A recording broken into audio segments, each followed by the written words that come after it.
Welcome, everyone, to another edition of Unravel Your Mind. We're here to transform relationships to love and to life. I love your questions each week. It's so much fun to answer them and to provide some insights on things that often are issues for all of us. So please don't hesitate to ask the question. If you're watching me live, you can always ask the questions in the comments below. If you're watching on replay, you can still do the same thing, but I have a new feature now where you can submit your question via the website. A lot of people are saying, I submit a question and then I totally forget about the show. So when you submit the question, we're going to send you a little reminder that says, hey, the show's going live in X number of days and minutes and hours. So I would love it if you went over to that page. It's bethbell.me and /question, and it's in the comments below. So you are more than welcome to submit your question that way. And I look forward to receiving them. But let's jump right in today's questions, because we've got a whole handful of them and they're all good and juicy. And I think there's a nugget for each one of us in each of the questions, even if they're not our exact situation happening to us right now. So let's go to question number 1. I was dating a gentleman whom I became intimate with early on. We have an incredible connection. However, after spending a weekend together, he rushed off and said he had to deal with something related to his wife, whom he separated from. He's been transparent about this when we first met, but this came as a surprise. Then I didn't hear from him for 3 weeks. Now he's texted me and apologized for not being in touch. What should I do and how to respond? Run as fast and far as you can. Well, that's the quick answer, but I know that matters of the heart are not always that easy. It sounds easy, it is easy, but then we get all complicated because we've got this connection and we've become intimate with them. Okay, so first of all, I'm going to tell you things that you already know, but that's what I'm here to do, is just help you remember and remind you of some of the common sense things, which is we don't get intimate with people who aren't available. So if he's not divorced and he hasn't already done the work and he hasn't already cleaned up his shit, then you really should run. I know it's hard when we have these connections and we feel, but I'll remind you of a couple of things. That when we have that connection, especially, when we want to be intimate so quickly with someone, we are connecting for various reasons. But the number one reason often is that we share a wound. So we share a wound, a vibrational wound, something that's most likely hidden in your subconscious mind. It's not something that you're aware of, but you just have this connection. And so you feel at home, you feel at ease, and you want to merge. And that's part of life. But as we ascend, we want to be more aware, awake, and conscious of these connections that we have with people and what they're really here for. Because what we want to do is explore these connections without the intimacy in the beginning, so that we can get to know the person, that we can understand what our connection really is. Now, with that said, I'm also going to mention that if this person is a narcissist, if this person, or you, but I'm going to say this other person, because I'm picking up more the energy on them than you. If there's a narcissistic tendency there and they were really aggressive with wanting to become intimate, watch out for that, because there's definitely a way that narcissists can get in and get entangled quickly on our life cords and create a lot of havoc for our own discernment. It can spiral us, it can spin us, it can take us into a direction where we kind of lose our way, in the sense that that whole, we get into the chemistry and we just lose our clarity. So that may be something that's happened here as well for you, but I want to go very specifically. So you spent a weekend together and he rushes off. Okay, so if there's no discussion about what that actually is, they're all in disarray. It's just another huge sign for you that this person is not ready to be in a relationship. Now, unless you want to just have sex with this person and that's your jam and your MO, then that's a different story. But I think if you're watching the show and you're submitting the question, you're definitely on an ascension journey where you want to learn the lessons. And the lesson is that we've got to let these people go, because they need to do their work and you need to do yours. I would dig into, why did I attract this person? You don't have to go so far into it. It's a new relationship, but hey, why did I get intimate so fast? especially if it's something that you don't normally do. If you don't normally jump in so fast, that's, I think, why I'm picking up this energy of the possibility of a little bit of a narcissistic tendency of like getting what they want. But hey, men also operate a little bit differently than women, and they want to jump a little bit faster into this intimacy, but they have a different end goal than a lot of women do. Women want to have that more intimate, touchy-feely, I'm here for you kind of relationship, whereas men are kind of like a little bit more like, I want to be in the moment. So yeah, and if he hasn't called in 3 weeks and then all of a sudden he picks up his phone and texts you, the first thing you need to do is state exactly how you feel. Like, hey, it did not feel good that I didn't hear from you. It didn't feel vibrationally aligned for you to just jump and not communicate anything with me. So whatever it feels for you, I'm just adding some lines that come to mind. That's what you want to say in the text. Here's the most important thing. Then you must say, I wish you well. And you must let it go. Chances are that person is going to come back to you and they're going to be like, oh, no, give it another shot. I'm sorry.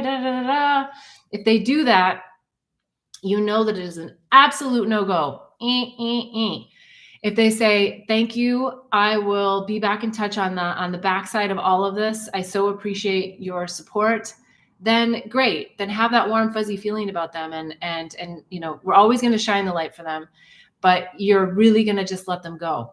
This is where the slippery slope starts. If you do not nip it here, you are headed for a shredded heart, not just a broken heart, but a shredded heart, because that person does not have the wherewithal to clean up their own mess before getting someone else involved in theirs, right? So you're single, you're ready to have a relationship and move into something and explore it. He's still dealing with getting divorced. If he's just separated, come on. We cannot waste our time with these men who are not doing their work. Okay. Super important. Get on it, write the text, and let him go. Doesn't matter what he responds after that. Let him go. Do your work and let him clean up his own mess. Okay. All right. Let's jump into the next question. During times of change, it is sometimes hard to keep a heart of being grateful. How can I overcome being down and be grateful? I get this. I think sometimes brain chemistry has a lot to do with being down. Okay, life situations causes something, and then brain chemistry and circuitous loops of thoughts are the things that hold us down into this more depressed state. It's super important when we're in this state that we allow ourselves to feel. I would say take the 5-step process of overcoming heartbreak. You'll find it on the website, bethbell.me, but I'm going to share right now what comes to mind for this specifically, that you want to make sure that you feel the emotion. Because if you try to just bandage it and, shove it down, it's going to come back uglier and nastier later. So you do want to feel it, but you don't want to stay in the victim mentality of it. Super important that you understand where that delineation is. And if it's a repeating program and you've had a similar situation happen time and time again, boy, those ones are tough. They don't have to be, but oftentimes they are, because the program is wound so tight inside of us, in our minds, and it circles in those circuitous loops. So it's really important that you feel it, and that when you're trying to be grateful for it, that you are focusing on your gratefulness on something else. That it doesn't have to be like, oh, I'm so grateful that this person broke my heart. It can be that I am so grateful that I was able to experience love within myself through the reflection of this other beautiful being. Yes, maybe it happened a while ago when you first fell in love with the person, or whatever the situation is. It might not be romantic love. It might be something else. That what was it that drew you to this person, place, or thing that gave you the warm feelings that's now kind of upside down, right? Heartbreak is almost always based in something that disappoints us, deceit of some kind, or some level of disrespect. It's the big D's, right? And those big D's, if it is a marriage or a romance, lead to divorce, which is another big D. So let's get through the big D's and let's use our discernment. That's a blissful D, right? Use our discernment so that we don't have to go down these same roads, and practice gratefulness at the real basic level. The real basic level of whatever it is, I'm happy to have a hot cup of tea. I am grateful to have my connection to source. I'm grateful to have clean feet. It's like there's lots of, I say that because it's an example for some reason that comes to me a lot. I know when I lived in Bali, a lot of times being barefoot so much and just in and out of a lot of different places, my feet were often dirty. And so some nights I was just really happy to have clean feet. I'm like, I'm so grateful that I can have clean water and just clean my feet. And as I say it, it's like sort of maybe a biblical analogy of Jesus and the feet washing. But I don't know why that came to me. All right. So gratefulness, practice it every single day. There's a really great practice I recently found online. I'll have to put the link. It's Joanna. She does 28 days of gratitude, and she does it based on Rhonda Byrne's book. I think it's Magic 28 Day Manifestation. No, Magic 28 Days of Gratefulness. So get in a routine. So it's not just like a one-off. You can't just be like, oh, I'm just going to be grateful right now, because your mind is going to spiral in the other energy. So that's why it's important to have a routine. So every morning when I wake up, one of the first things I do is start to write my list of 10 things that I'm grateful for. And I think that's going to be really helpful for you. So then it's not so focused on like, I just had a real crap situation and now I want to try to find gratefulness. It's like, no, I always want to go back to that gratefulness. And part of that practice is also at the end of the day at night, is to think of one thing that I'm especially grateful for that happened in the day. And the beauty of that is that it does make you review all of the beautiful things that happened, even though it could be a day that was really, really crappy. But you do find those glimmers and you're like, oh yeah, that happened. And we focus on the things that are actually more on the happy side and not just the miserable parts. Because when it goes bad, sometimes it goes bad. So we want to keep ourselves out of that spiral and that swirl and keep elevating ourselves. And it's work. Admittedly, it's work. But that is the work, right? And as we practice the work of gratefulness every day, because that's where it is. That is where it is. My most recent ayahuasca journey was so emphatic about that basic idea of everything comes to us through gratefulness. Gratitude is the answer. It's because we're in an energy of receiving and appreciation and of love. So you're on it. Thanks for asking that question, because it's something that I think we oftentimes take for granted as a whole, because we kind of live an easy life if you're living in the United States. I'm not saying everybody. I'm just saying that compared to some really underprivileged countries that are really struggling with some of the basic survival mechanisms, we do have a lot that is just given to us every day that I think we don't necessarily focus in on and be incredibly grateful for, the ease and grace of which our life here offers us. So thank you for that question. All right, let's jump into the next one. And it looks like I might have some questions popping in. So I want to just take a look at those. Let's see. These days, I often lack the motivation for socializing. The pandemic's restrictions were a hidden blessing, but now that things are returning to normal and I'm invited to more events, I am torn. Sorry, I think I can't see very well. I sometimes struggle to discern whether I'm prioritizing safety and comfort or simply finding it difficult to decline invitations. How can I develop clarity regarding what truly matters to me beyond relying solely on my inner voice?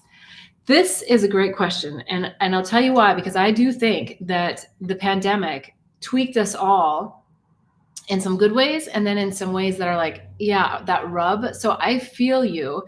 I feel the question, and I know what you're asking. And I think it's somewhere in the middle. I think that the pandemic made us really feel that hermit within.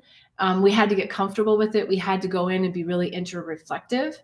And then when we came out of it, it was like we were a lot more sensitive, especially if you really were doing some of the work during that time. That we came out, we were more sensitive, and they were like, yeah, I don't really have tolerance for this, this, this, and this. Like, I don't really want to go somewhere just to like have something on my calendar. So I get it. And I think that that's where you have to kind of get just a little bit more inside and say, what is my intention? One of the practices I like to do is at the beginning of the day, I write 3 words that have to do with an emotion that I want to feel within the day. So it's about really setting the intention of what do I want to feel?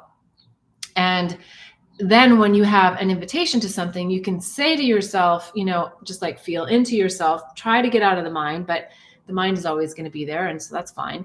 But then take those 3 emotions and say, you know what, is that event or that dinner with that person or that gathering going to help me feel this way? And maybe it's the 3 words you want to feel for the month, or maybe you had 3 words for the year that were the emotions that you wanted to feel, and just gauge yourself like, okay, does that really resonate for me to do that? And sometimes we have to just push ourselves to say yes, right? And that's the discernment that only you know, that sometimes, yeah, you're being a little bit too much of a hermit because maybe your mind's already judging like, oh, I don't know. I mean, I had that happen recently, actually. I got invited to something. I was super excited to go. And then at the last minute, I was kind of like, I don't know. Are these going to be my people? Like, is it going to be a waste of my time? And Spirit said, Beth, go. And I went, and it was the most beautiful gathering that I could have ever on all levels expected. And if I would have listened to my mind and my little hermit self and my like, oh, I'm just going to stay home self, I would have missed out. I met new people. There were some people there that I resonated with. There were some people I didn't. But for the most part, it was a beautiful event. And I was so happy that I had gone. So I think it depends upon where you're at. If you've been doing tons of social things, then yeah, back it off. But if you haven't and you're a little bit more on the hermit side, say yes. Tune in. Does it feel like when I tune in that it's something that's going to help me with those emotions that I want to feel? And if not, then say, okay, I'm going to pass. Show me something else. Or here's one other thing that comes to mind. I really like to use this. When I get a hit on something like yes or no, then I say, okay, help validate for me. Validate whether or not this decision is right. Like if I've said yes, but I'm like, oh, but there's still just a little question mark, just ask for signs. I mean, you can make it fun and say, Spirit, drop a white feather on my path, for me to know if I need to go on this trip that I got invited on, right? So you can make it fun. And then just know that you're going to be given the sign, right? I'm going to find a coin on the street and it's going to be heads up, or, whatever you want to make it up to be. And then you can ask for the signs, and then you can also feel that support from another level that kind of gets you around the mind, right? Because that's what we're trying to do, is like unravel the mind and all of the narrative that the mind is trying to tell us to hold us back sometimes from living in spirit. And let's not blame the mind. The mind is a good thing. The mind tells us if the stove is hot, we don't have to touch it again, right? We've learned that. So we don't want to make the mind bad. We just want to have the mind in its rightful place, which is the back seat, so that our soul can drive and spirit can really lead the way through ease and grace. Hopefully that's helpful. If not, let me know. If it is, let me know.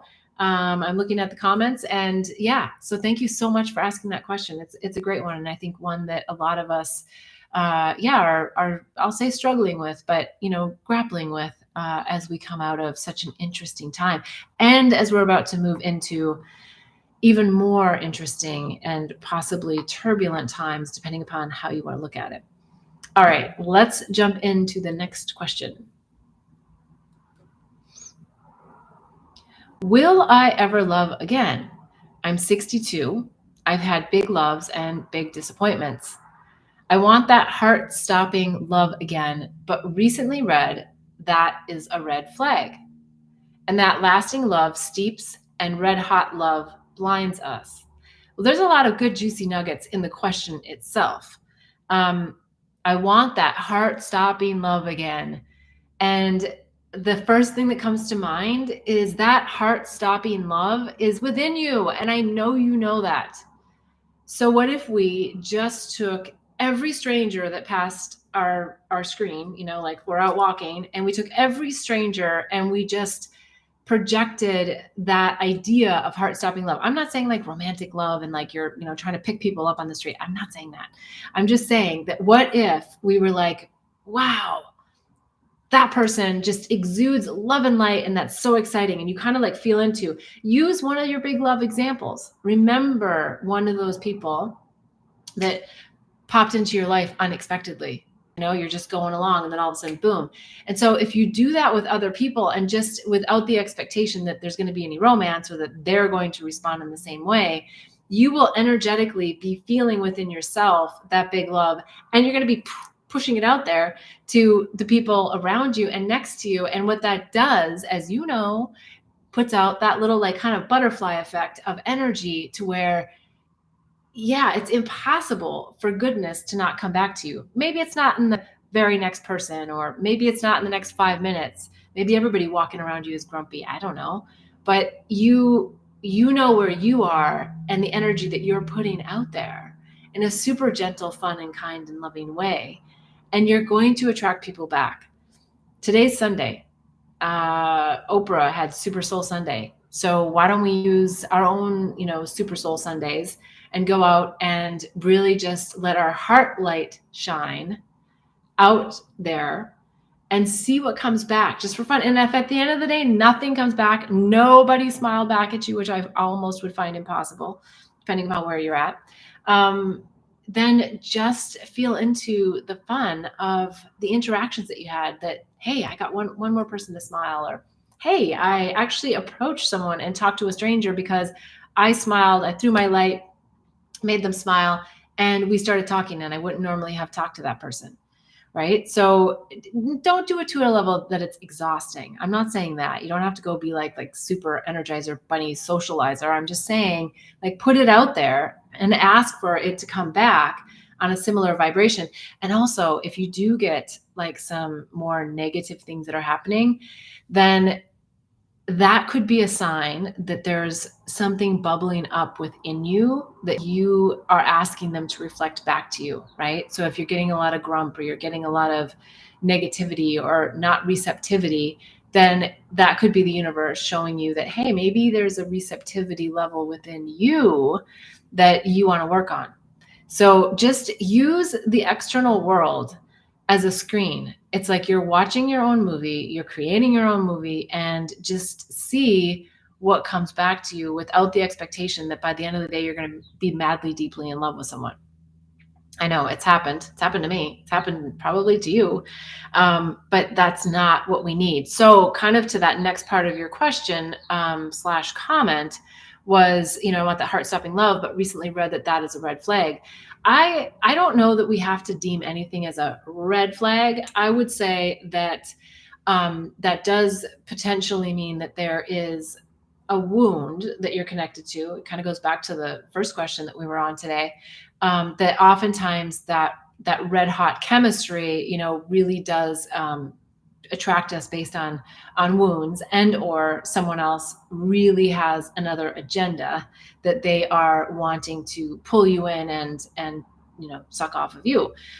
So just be careful and cognizant of that. But I do think when we meet people that have a similar template that could be our divine complement, we can have that like boom knowingness and that feeling of like, this person feels like home. I think where it can go wrong in the red hot part is when we jump into intimacy and we get entangled on each other's life cords before we've explored, like, well, what kind of home is this? Is this, our real like higher vibrational self spiritual home with this person? Or is this our, ooh, that's a sticky, icky wound that I need to blow up? And it's okay either way. It's totally fine. It's just that I think we want to just go into these with a little bit more awareness now that we have expanded our consciousness and we are stepping into the ascension. And we don't really need to find ourselves in these relationships that spin us around and derail us from ascending and bringing in more light. We can, and we can learn the lesson the long, hard way. I just think that we don't have to anymore. Like, that's not where we're at anymore. We're like, yep, thank you, got it, move on, right? So So yeah, the slow, how did you say it? The lasting love steeps, and the red hot love blinds us. The lasting love, it does steep in the sense of, I think we grow to be, really closer to someone because we become more and more vulnerable, and we're able to be seen. But I don't think it has to steep, in years time, right? Like tea takes 2 to 3 minutes, so we have to be careful how we use that word steeps. um, I think it really means that we want to, yeah, just go slowly and savor each moment. And as women, oftentimes, and this is a general sweeping statement, but as women, a lot of times we want to be like, is this my guy? Is this the one? Like, because we want to have more, oftentimes, women, not always, but oftentimes want to have that more meaningful relationship that means something and that is there to stay and to last. And so that's the steeping part, is really just having fun in the journey of finding out. And men love it when women want to have fun, but that doesn't mean we have to jump into bed to have fun either, right? So we just have to use that real sexual chemistry with someone that we may have initially as a way to open our hearts and to really drop in, to be really in tune with our bodies and how they make us feel, but not necessarily that we immediately act on it, and jump into some deep conversations quickly, like, hey, I am really feeling this connection with you. I don't want to jump into this, into the sexual energy in a sexually intimate way quite yet, because I really want to just feel into, like, what is it? Is it that we're, long lost soulmates from another lifetime? Is it that we are attracted based on a wound? Like, let's talk about it. And if that person doesn't want to talk about it, then that person's probably the one that's trying to blind you to get something that they need to heal their wound, and it may not be in the most graceful way for you. So I know you have that level of discernment to, yeah, to feel into that and to really just look at relationships from a much higher level of consciousness, where we are, yeah, where we are not wasting time. I guess I just gonna say it, we just don't want to waste any more time. All right. Any other comments in the questions? I would love to hear your thoughts on that. Otherwise, we're going to jump to the next question. Okay. Question number 4. What is a good way to learn self-forgiveness and acceptance, even though we choose our path? Sometimes the path we choose riddles us with shame and guilt, even though it is the right path for our soul. Well, the fact that you recognize that is just so incredible, and I want to commend you for just noting that, because it is hard when we're in these situations, where we're like, how would I even forgive this person? How would I accept that this is the path that I chose, or this is the situation that I chose? And a lot of times that comes with our deepest heartbreaks, right? But as I've said many times, the deepest, most profound heartbreaks are also the biggest opportunities to heal at the core of the wound, so that we can let more light come in and more light shine out. So kudos to you for really jumping in on the journey, and even phrasing the question that way, right? That's so helpful that you're at that level of just asking the question. So what is a good way to learn self-forgiveness? You got to get in there and just realize that it's the mind that is telling you you are all those things. Yes, you've probably done things that were not from the best place. Let's just say it like that. But you don't have to dwell on that. That was a decision you made that got you to where you are. And a lot of times we have to make a lot of like crappy decisions in our life to realize that we don't want to be there. And look, I mean, we've all repeated a lot of lessons, different level of lessons, but they're all lessons of the heart. They're all our heart's longing to feel love. And we get stuck thinking that we need to feel love and acceptance from other people. And that's where the jam up happens. Because the love and acceptance has to start from within ourselves. And that's where you got to go, is deep within you. You got to accept yourself for all the things that you want to say are failures, and reframe them as your big lessons, your big lessons, right? I mean, look, I have so many lessons that I have put myself to learn. And if you haven't already read Angels, Herpes, and Psychedelics, I'm very vulnerable. I share some of the most embarrassing lessons of my life. I felt like I should have known better. I did know better. Why did I get into it? And when I took myself off the cross and I realized, oh, because there was a deep lesson in there that I called myself in to learn. And yeah, people can read it and be like, oh my God, I can't believe you did that. And then you did it again, and then you did it again. And it's like, I did, because I had to learn the lesson and I chose to take it the long road home, right? But when we get home and we know who we really are, and that is the awakening ascension journey, that's where the bliss is. But the bliss is always there. It's just our mind and unraveling it that gets us to this place where we can see the lesson so we don't have to keep repeating them. So take this forgiveness and acceptance as an inside job that you need to just sit with and reframe yourself and stop blaming others.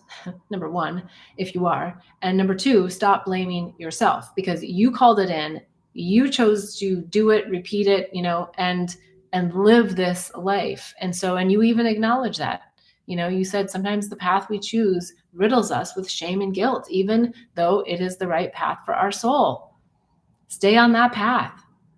This is your soul's journey that you chose to have before you came in.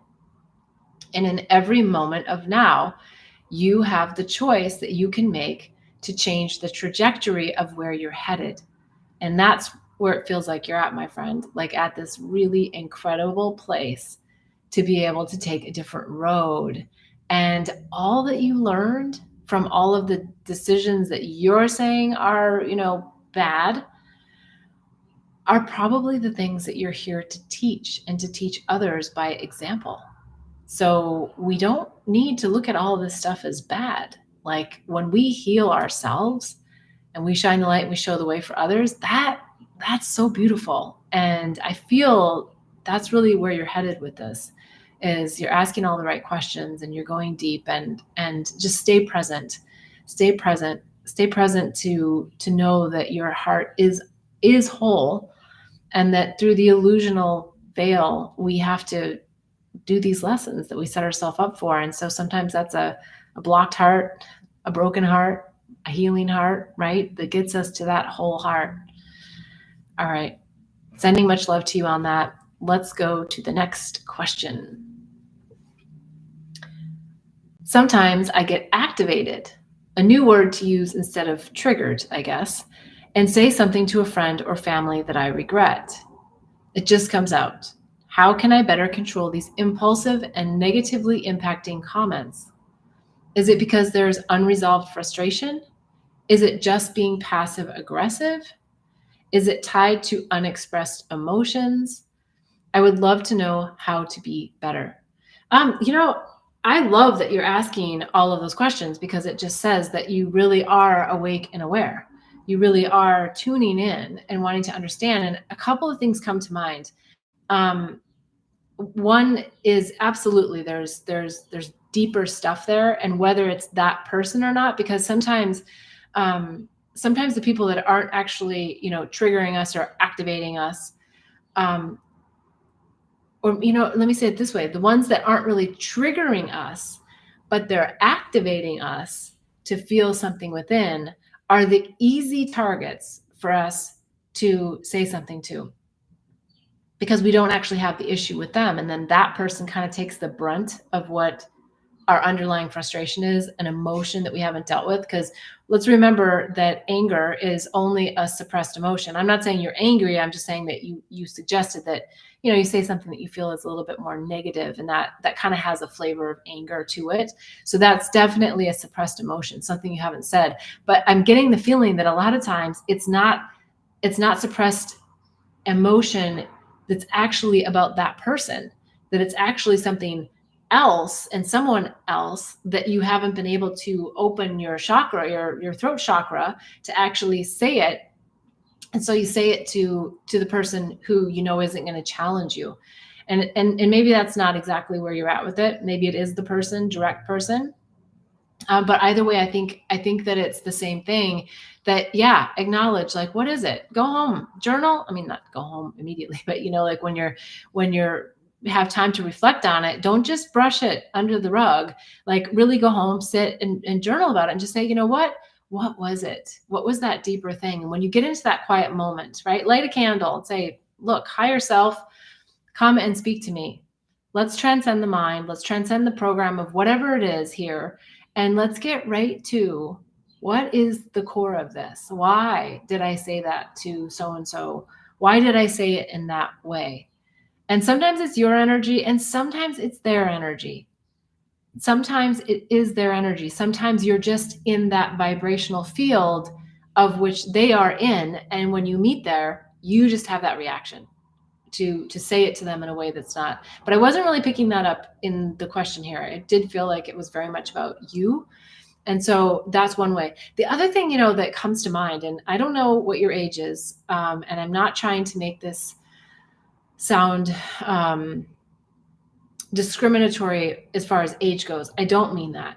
But what I've witnessed over time, and I saw this with my grandparents especially, and I feel it within myself, but I witnessed it with my grandparents, that especially my grandmother on my dad's side, towards the end of her life, the last, 15, 20 years or more, she just said it like it was. And sometimes we were like, whoa, like, did you really mean that? And it was what she really meant. She was just like, I'm just not going to sugarcoat it anymore. And, at first I was kind of shocked by it. And I do think we still have to have that tonality and that sensitivity about how we come across to people, just because we're good humans. But let's embrace that maybe it's just time to say what it is that we think and feel. Like, maybe we don't have to put like such intense filters. I'm not saying be rude. I'm not saying, be uncaring. I'm not saying that. But maybe there's times when someone else needs to hear it in that way. And maybe there's times where you just need to say it in that way. And maybe there's times when you say it that way and you catch yourself, and then all you need to say is, hey, I recognize I just said that with a level of intensity that I didn't really mean to be directed towards you, and I'm not really sure why I did. Please forgive me, or please bear with me. Can we just stay open? Can we retract that? Can we just go back? Just that. And then the other person's going to be like, oh my God, yes, of course. And who knows, it might lead you into a deeper conversation, and they may say, hey, like, I kind of needed that, or we don't know. But I'm just saying, speak the truth, keep speaking the truth. Like, I don't want you to feel like by kind of having these little outbursts, my words, not yours, that you should somehow try to, completely stop yourself, because I do think there's something there for you that's good, that's good. That's like maybe you're finally speaking your truth, and maybe you just say that, like, hey, it came across a little harsh, but I realized that a lot of my life I haven't really spoken my truth because I've been trying to just be a people pleaser, and I'm more worried about what everybody thinks than just saying like, hey, this is what I think. And so I'm practicing. And when I practice, sometimes it doesn't come out exactly how I really want it to. It comes out with a little bit more aggression or emotion that I just still need to diffuse. So, forgive me, or, please sit with me. And I think you're going to find like those conversations are going to take you so far with those people, and they're going to be so appreciative that you're able to just be in that place of, just real honesty and just really being in the energy of it all. All right. Any questions, comments, please put them in the chat. I always love to hear them. And we're going to go to the next question. Let's see. All right. So question number 6 is, what is the best way to keep life simple? First thing that comes to mind is, don't overcomplicate it. I know, kind of silly, isn't it? But isn't that true? Like why do we have to overcomplicate things? Like, let's just stay in the now. And the now offers us an opportunity to decide how we want to feel and how we want to see things and how we want to navigate that exact moment. But a lot of times, we get really calculated, almost unconsciously, subconsciously, we get really calculated, where we want to think about all the scenarios, the options, I should do this. And, it's like a manipulation. And I don't mean that it's always bad. No, I mean, some people are manipulating, but I mean, like, it's It's just innately within us to think about options, this if then thinking, if I do this, then that might happen. That was one of the things that the Balinese were so great at teaching me, is they don't really have that if then thinking. They're just so present and so in the now that they just make that decision right now. And that used to drive me nuts, because I was always calculating, well, if I do this and what are the options, and and they're just like, but what do you want right now? And it's it's so simple. So that would be my response, how to keep things simple. Just stay in the now. Got to let go of the past, not have the expectations for the future, and just sit in the right now and decide, how do I want to feel, and call that in. Ask for help and guidance when you can't shift it. I've had it. I have an emotion and I'm like, I don't want this emotion. I want this other emotion, but I can't get there.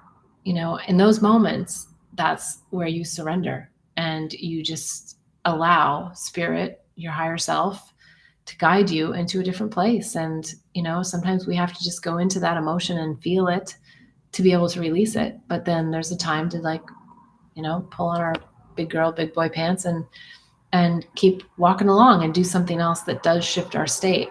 So yeah, let's just keep it simple and stay in the now. All right, let's go on to the next question.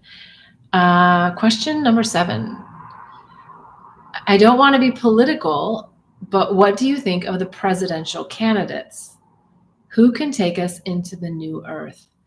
Okay, this is a super slippery road, and I am so not a political person. Any of the people that really know me know that I stay kind of far away from these topics. But I will say this, that it appears that there are 2 main candidates, Biden and Trump, and there's more candidates. I'll just say that there are more candidates, and I'll talk about what that one of the candidates that I see that may or may not be in your consciousness quite yet. But before I say that, I'm going to say this. It doesn't matter who gets elected. And I know that's going to trigger a lot of people. We are going to get to where we're going, no matter who is in that office. That office is an important office in many respects in this 3rd dimensional realm, for sure. However, there is an energy and there is a movement that is happening that is so far beyond politics. And it is going to play itself out no matter who is in that office. I would offer that there is another candidate, and I'm not offering it because I need you to agree with me or not agree with me. I'm happy to hear your comments. But one of the other candidates that is really gaining momentum is RFK. And I really didn't know that much. I didn't know anything actually about RFK Jr.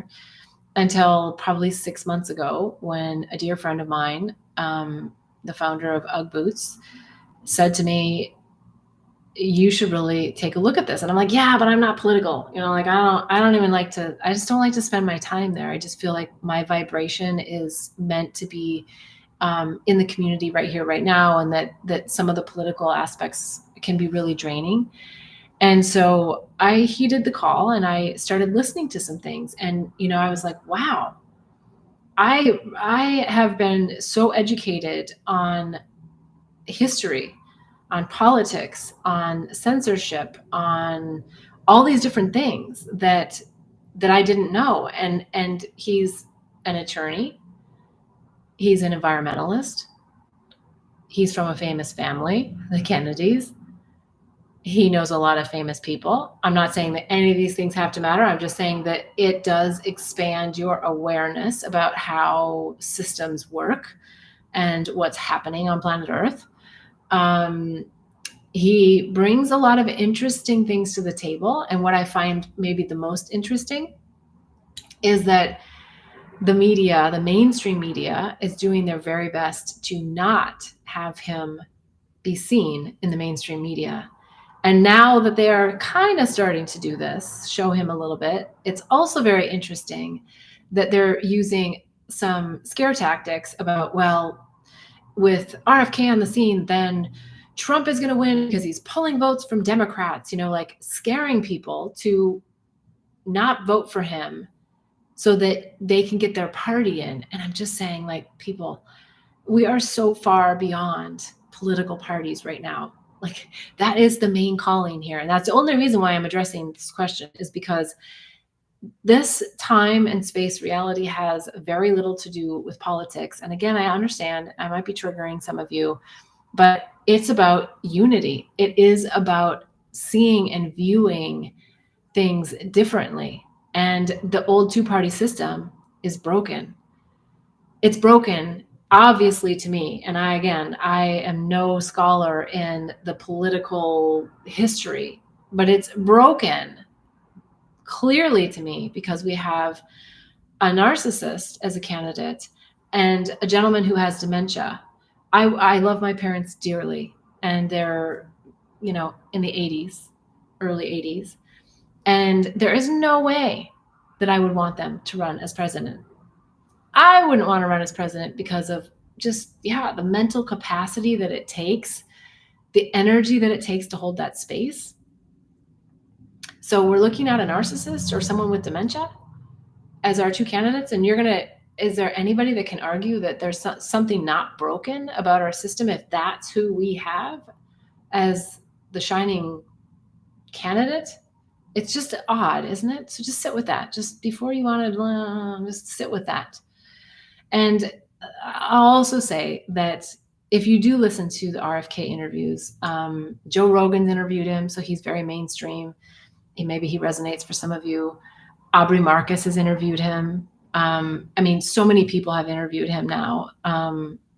So whether you're on the left or you're on the right, you're going to find someone who's interviewed him, but it's not on mainstream media. So you gotta look for it. And if you're interested, write it in the comments. I'm very happy to put some links in here, but I'm also just not, I just want you to explore for you, because you will get an education, whether you choose to vote for RFK or whoever. But if you vote for him or not, you're going to get an education, getting yourself up to speed on him.